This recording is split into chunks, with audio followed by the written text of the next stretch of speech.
Dawai-dawai malam telah menyapa. Di sebuah rumah, seorang pemuda memasang wajah sendu, terlihat duduk di teras rumah.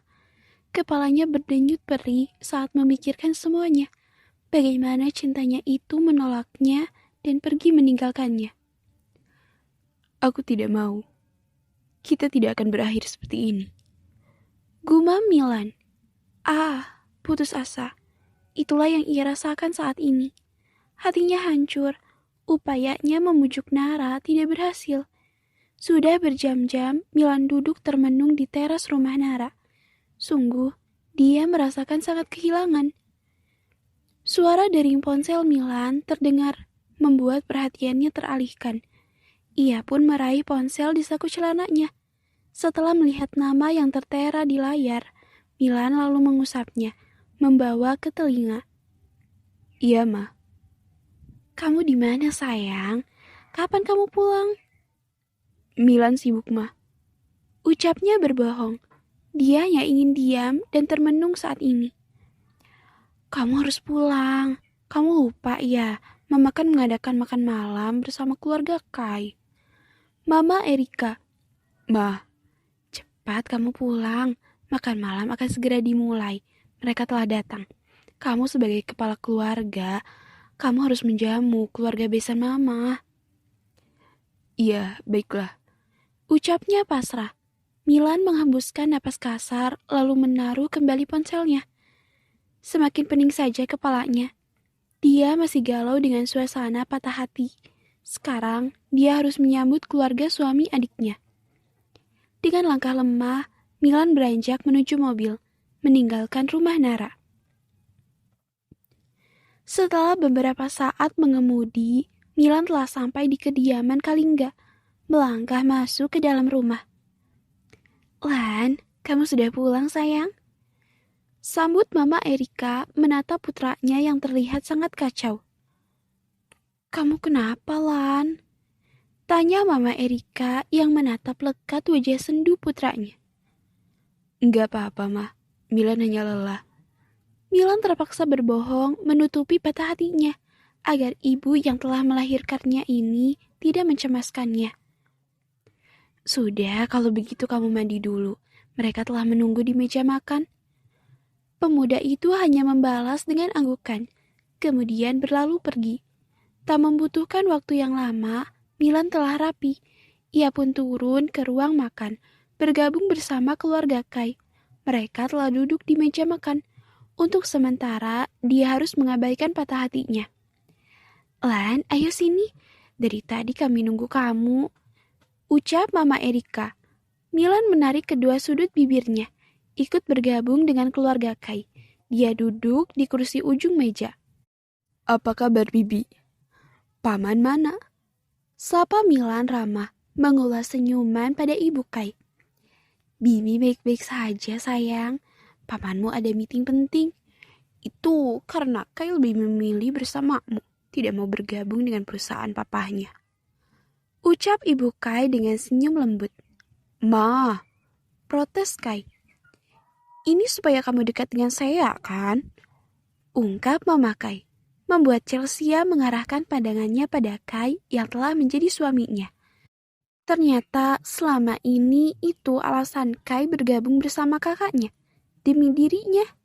Dan Kai hanya membalasnya dengan cengiran ke arah Chelsea. Dia itu cinta mati sama kamu, Sea. Untung kamu mau nikah sama dia. Oceh Mama Kai. Ma, malu.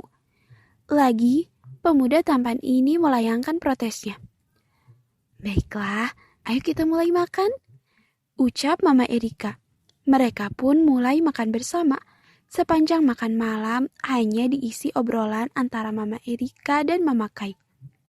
Sayang, ucap Kai mengarahkan sendok ke mulut Chelsea, berniat menyuapi istrinya.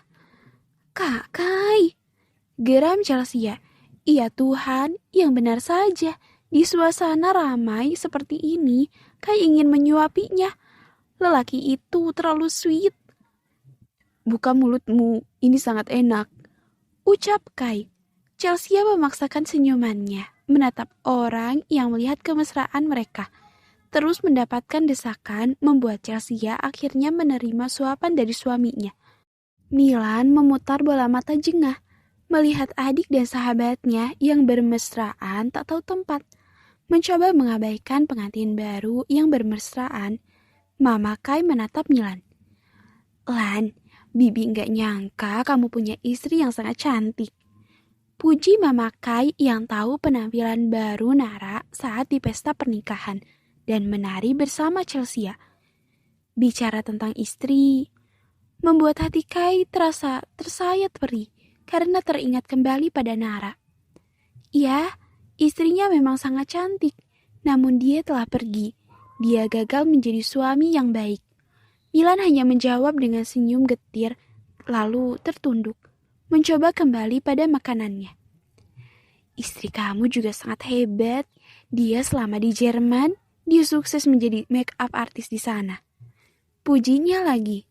Milan hanya tertunduk, semakin mencengkram sendok yang ada di tangannya. Tak ada jawaban darinya. Bibi sangat bangga padanya. Pujian itu tiada henti. Terima kasih, Bibi. Suara lembut seorang perempuan di seberang sana membalas ucapan Ibu Kai. Milan tersentak mendengar suara itu. Suara itu. Dengan cepat, Milan mengangkat pandangannya, mencari di mana sumber suara itu. Apa kamu akan kembali ke sana lagi? Tanya Ibu Kai menatap perempuan itu. Manik mata Milan mengarah pada perempuan yang ditatap Ibu Kai. Deg. Jantung Milan berdetak kencang saat mengarahkan pandangannya pada perempuan mungil yang duduk di samping Mama Erika. Nara, cintanya ada di sini. Bukankah dia telah pergi? Tergantung, Bibi. Jawab Nara. Nara mengarahkan pandangannya pada Milan.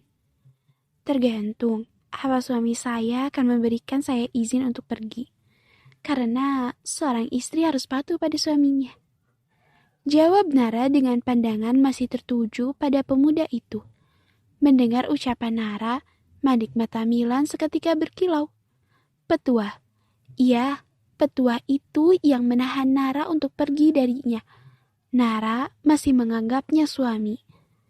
Entah sudah seperti apa debaran jantung Milan saat ini. Menggila, seakan ingin lompat keluar.